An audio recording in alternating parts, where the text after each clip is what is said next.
welcome to this very moment collective. You are right on time whenever you're watching this. This reading is timeless. Tapping into spirit, our guides, our angels, the universe to see what spirit has for us in this very moment. My Etsy shop is in the description if you would like your own private tarot reading. Custom spell work I got on there as well. Manifestation candles. All gets burned on my altar. You can find all of that over there on Etsy. And let's see what spirit has for us today. So right away, I'm getting a strong energy of romance today. Tapping into someone who is kind of struggling to surrender, not gonna lie. Even looking at the tarot cards that have just come out now, a lot of repeating twos coming out as well. We got the Two of Wands showing up with the Two of Swords. So it's like on one end, this person gets these big, huge boosts of vitality when it comes to you. They want to be close to you. They want to talk to you. But at the same time, Two of Swords, they kind of have this luxury of just being able to tap out of the connection or tap out of their feelings whenever they want to. And of course, that can create confusion, and that wouldn't be fair to anyone dealing with a person in this energy. So we're going to have to work this out. From the pre-poll, we have undecided, back and forth, and ultimatum. My goodness. Sometimes you just gotta laugh, you know? It's like all the feelings in their heart, they're so real to this person, and they really do want it, and they really do mean it. And they're just struggling against the tide to work through these feelings, undecided. Bottom of the card, it says, I just don't know. You know, this person, they go back and forth just like we got, and then we have ultimatum. So this person I'm tapping into, they like to make quick decisions, and all of a sudden you just instantly have to follow those decisions. Otherwise, that means, you know, that they get to have permission to do whatever it is that they want to do, whether that's talk to other people, whether that's, you know, kind of stepping, you know, over your boundaries, whether that's not showing up romantically and, you know, getting lazy. You know, this person, they pick one small thing that they could use against you, or say that you're doing wrong, or say that they're, you know, uncomfortable with. You know, it could be a small situation. So say this is someone you work with, you're developing a connection, and then a new client comes in, and, you know, you're handling that client. This person we'll use something as small as, yeah, but when I walked by the meeting room, I saw you guys getting along so well. I saw you laughing so much with that one person. So you need to, and then they make some ridiculous request, you know, stop having meetings, or, you know, stop, you know, talking to this person outside of business context. You know, they say something wild that's kind of hard to, it's hard to do and maintain. And if you don't do it instantly, and for some of you, if you don't even agree to it instantly and tell them that you will do it, you know, it starts to become a problem with this person. So it kind of feels like you're, you know, standing on a weak foundation. We got the High Priestess reversed and the Knight of Swords. It feels like you don't know when the next attack will come from this person. It feels like High Priestess reversed, you don't know what to expect with this person. And it's not in a fun, hot, cool kind of way where it's like, oh my God, this person is so spontaneous. It's in a like really dysregulating kind of way where it has you kind of biting at your nails, like, okay, I just want to be perfect. And humans were not perfect beings. So you kind of reach towards a goal that is like literally impossible. So it creates this mess. I'm tapping into someone who's really growing deep romantic feelings for you, and they're struggling to be honest with themselves about this being a them thing. You know, they want to project it onto you so bad. So we have these two that has come out as well. The first one, it says, I'm afraid of you moving on from me. We got to keep this tight. We got to keep this together. The next one, it says, I know that I should have been honest from the start. I was too scared. I'm sorry. So there was something that this person wasn't honest about. It could have been their feelings for you. It could have even been their involvement with other people. It could have been what they expect from you or from a relationship. You know, you'll have to let me know how this applies for you and your situation. But they know. I really do feel like they know what they're doing, and they know that they got a lot that they need to work through. I do like that they're finally coming to a space where they are wanting to acknowledge this and admit, okay, there are some areas where I kind of dropped the ball, and there are some ways where maybe I have fumbled, but they're still kind of struggling to find their way overall. We got the Ace of Wands and the Magician. Very physically charged energy. This is someone who wants to, touch you, feel you all the time, be around you, love language, physical touch, always wanting to snuggle up with you, always wanting to listen, period poo. You know what it is. And we got the Magician here. So they can be very intentional when they want to be. The problem is just this energy isn't always consistent. This person wants you how they can digest you. That's really the thing. Whenever you remind them that you are a conscious being with your own mind, your own thoughts, your own personality, that's when you kind of, end up with this person having a hard time and getting dysregulated.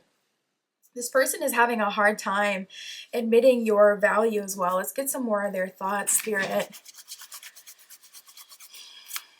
What do they want? What are they trying to do? Ultimately, where do they want this to go? What are their thoughts, their feelings? It kind of feels like you're icing them out as well and giving them the cold shoulder. We have, I know I broke your heart, but no one is perfect. We should be able to move past this. So they have this quality of being able to tell you when you should get over things and when you guys should be able to move past them. It's kind of just like everything is on their time, and they kind of just are making these executive decisions like, you should feel this way, you should be this way, you should act this way, this is how things should be, this is how, and it could be super personal, like specifically to you, like this is how you should act, this is how you should dress, this is how, it can get really controlling, especially depending on your situation with this person. If you were to live with this person, this would look like, this is when you should be home, or this is the kind of, nope, you shouldn't be hanging out. Okay, it's your coworker, or okay, it's a business partner. You shouldn't be hanging out with that person in this setting. And it's like, you're not even in this business. You don't understand how things work. You're taking things and making them about you. And it's like hard for me to even just work. Really? What about trust? Why be here if you can't trust me? And it's like, it's not even about that. Sometimes this person may not even be offended. They kind of just see certain things, get triggered about them, and then they start making these executive orders, for you to follow. This person feels deeply connected to you, and they feel like you're icing them out and giving them the cold shoulder because it feels like you're getting tired of this dynamic. This one here, it says, I know that this was meant to happen, don't you? So they're kind of second guessing like the spiritual aspect of the connection. You could be someone who's super spiritual, and you could have put them on to some degree to spirituality. And I do see that a lot too, where people really make it to be something that it's not. People think like, oh, you're spiritual, this means you should act like this, do this. And it's like, no, I'm a human first. I'm me first. And spirituality is, something I'm strongly connected to, or where my life has taken me, but it's not about being performative. So this person is like, wait, we have a spiritual connection, so doesn't that mean you're supposed to be on my for life? It's like, no, that's not at all what that means. That doesn't mean, that I'm gonna be a matronly character, the perfect, wife, the perfect husband, partner to you, and perform my whole life. This person is all over, very ungrounded, and it feels like it's getting hard to kind of keep up.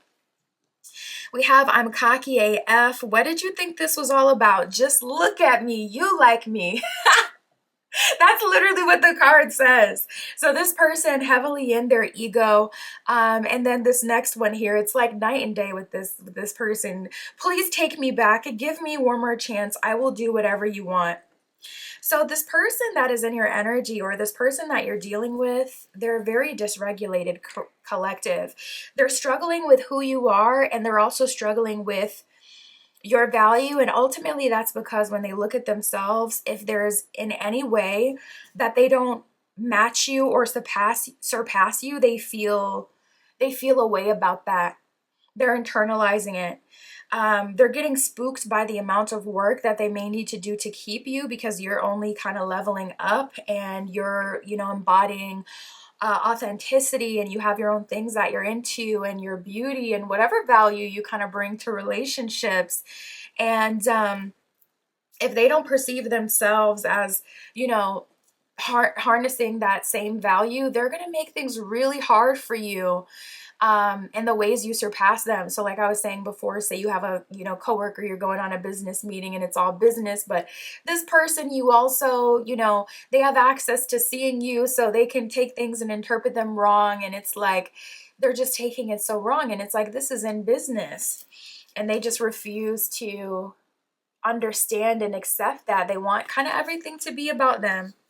I talked to my friends about you to see how they feel about you also. Their opinion matters to me too. So this is someone who knows deep down that they need the opinion of other people to be grounded, to make firm, solid decisions, because when they're kind of left to their own devices, they kind of tweak out like this a bit. Spirit, what else can you tell us for collective about this connection? Yeah, we got so much talking here. We got telephone and keeping watch. Another thing that I'm picking up on, collective, is this person may be having their friends kind of keep tabs on you. They may be having other people watching you and reporting back. So that's kind of freaky, but you'd be surprised. I really do feel like you would be surprised if you knew who may be around you that this person also has a close relationship to. I'm even feeling like family. They may try to kind of take you away from your friends and have you hanging out with their family more. Because ultimately these are people that will take their side. So, this could be, say, you're a feminine, they're a masculine, and they have a feminine cousin. They're really kind of pushing that friendship so that they can low-key kind of keep tabs on you in that way. So just be aware of that. We have confusion, masks, and competition. So this person is coming into the realization of their feelings for you. They're realizing and they are admitting that their feelings for you run deep. However, they're masking those feelings and they're going into competition with people who aren't even here yet. So anything that looks like it could even be potential competition, they're snuffing out very roughly, which is why their behavior can come across as aggressive or hard to read, hard to even be around, a bit scary for some of you, because it can be truly hard to understand and put your finger on. This person is competing with people who aren't even here yet. They're ultimately seeing your value and they're seeing you're about to level up, collective. And it's like they're crashing out before, it's like they're envisioning worst case scenario and crashing out before it even plays out. Spirit, ultimately, what do they want here? What are they going to do next? Okay. So we do have the King of Pentacles. So I am seeing them try to impress you. This person could be trying to impress you with their money. They could be trying to impress you and trying to make you see them as someone who is valuable financially. It seems like that's the main way that they're trying to impress you. Yet, look at this. Oh my goodness, it's such BS. They don't know. They're so lost in the sauce. Not gonna lie, I'm starting to feel bad for them a little bit because we've all been dysregulated before. And it's like freaky to see someone else in this position when I've also been in this position at some point in my life. And it's like, oh my goodness. It's like, you can't look away from the accident. And it's like screaming doesn't help, but you just want to scream at them and tell them, you're about to get in an accident. Don't go. Stop, stop, stop. Do you see that? And they're just in it. So they can't see it. And it's like, it is so freaky. We have the King of Pentacles and the Six of Coins. This person is leading with like big, big money. Six of Coins can be an investment as well. This person could try to make an investment in you and leverage that in some way. So just be aware of that. This could look like them Say you want to buy a course because you want to do XYZ. Say you want to learn a day trade. And so there's this $300 course that you want to take so you can learn everything you need to, learn to do so. This person could pay for that course for you, but then King of Pentacles almost act like your manager. Even though you're the one who actually took the course. It's like, how are you trying to manage the person with the... Okay, all right. And six of coins, big investment energy, something that they could actually leverage. But at the same time, King of Pentacles, after spending all this money, Six of Coins, after making this big investment, Judgment reverse, Fool reverse, with the Chariot reverse, I'm like, are you kidding me? They run, and it's like, wait, why are you running? You didn't, like, what? You just made all of this investment. Why are you running? You're missing out on all the benefits that you can get from this connection. So for some of you, it's on a smaller level. An investment from this person could look like them spending a lot of time and energy helping you in the workplace when you're training, and then once you kind of get your footing, they avoid you, or you get a weird energy once you're out of that setting, once you start leveling up, and once you have things that you can even put them onto in different ways, that since you've learned the system, things can be done easier, and they could have an easier work day. As soon as they start to get that tinge of collective is leveling up, they bolt. So, honestly, as I read these cards, I do feel a lot more empathy from this person. Before, it looked more like this was someone who was just trying to control you, but I'm actually seeing that they're the one with the lack of control, and instead of regulating their own nervous system, regulating themselves, getting their life in order, it's okay if you need to level up. Instead of leveling up and putting all this energy towards themselves, they put it all towards you, everything.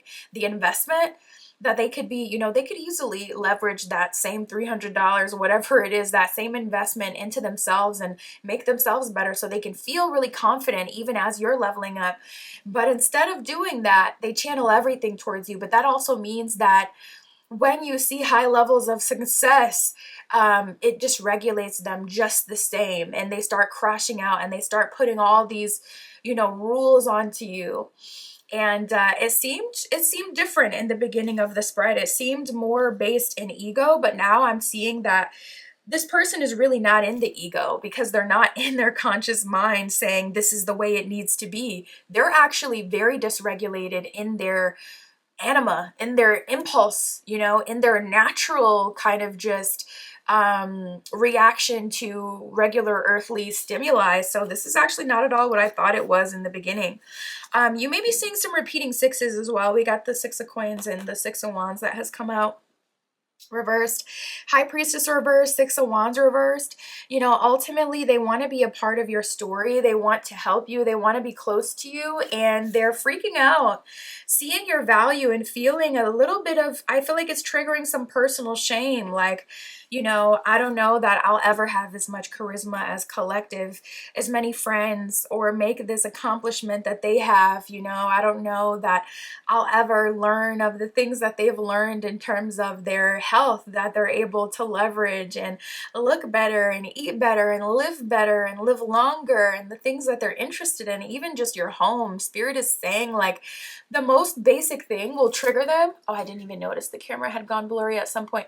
The most basic thing will trigger them into, feeling this way. So it's like they could go to your house and see like a Ninja ice cream maker. Okay. And they're like, wow, really? You got this expensive, $100, however much ice cream maker, and that small little thing, just going into your house and seeing the ice cream maker, it will have this person on 10, feeling inadequate, feeling like, I need to control that, put regulations on that. I need to be ahead of the wealth. So like I said, this turned out to be something I really didn't expect. Spirit, what do you have to say to Collective about this?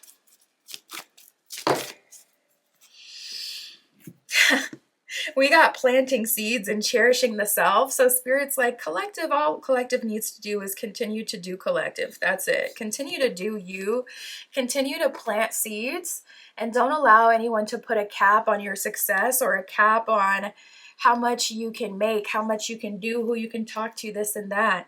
Planting seeds, it says seeds of grace are being planted in the fertile soil of my soul. So I do also feel like deep down you can resonate with this person to some degree, you know, wanting control in a situation you don't have control in. We can all resonate with that.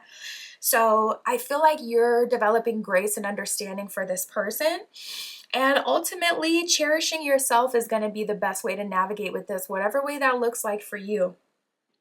Bottom of the card says, I accept and love myself. So I am seeing that there could be a little bit of an adverse kind of, you know, energy coming from them where they're feeling like, okay, I need to dim the light of collective.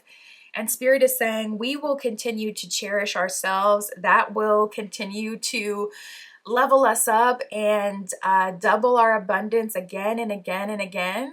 And to be honest, if anything, I don't even feel like you'll have to kind of sweep this person out of your life, even if you want to. I feel like they'll end up perhaps crashing out themselves. So, you know, tap into those seeds of grace and decide what's best for you and what you want to do. But, you know, this person, very much so in love, denying that, and just kind of spiraling, and that's where they are. That's what I got for us today, collective. That is our message. My Etsy shop is in the description. If you would like your own private tarot reading, custom spell work, manifestation candles, all that stuff is there. And that's what I got for us today. I'll talk to you soon.